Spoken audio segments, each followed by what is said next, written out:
So we talked about creating processes, and I have a separate entry here for running programs. So that's going to be a different step with a different function. So we have exec. There's a whole bunch of library calls which start with exec. The one I'm going to show here is execv, but there's a few others. They're all very similar. They just take a program to run and arguments to supply the program. And what exec does is it replaces the current program, the current process, with a new program. So exec does not return.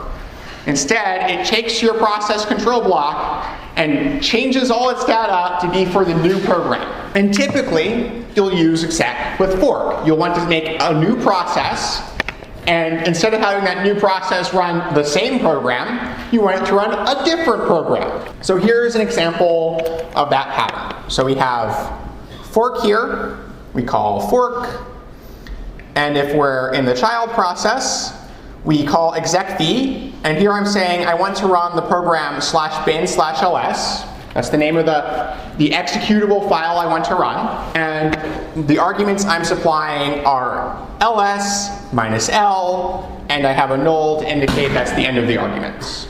So this will start ls with argv containing ls and minus l. And it replaces the current program. And that means that if everything goes well, execv doesn't return. Instead of returning, our process is replaced with ls, our child processes. So if execv returns, that means something went wrong. Like, for example, maybe bin_ls doesn't exist. And in that case here, I have code which prints an error message and exits. I exit because otherwise, this child process on an error would end up running code down here. Probably don't want that. And I want to print an error, which is probably going to be something like no such file or directory if like bin_ls doesn't exist.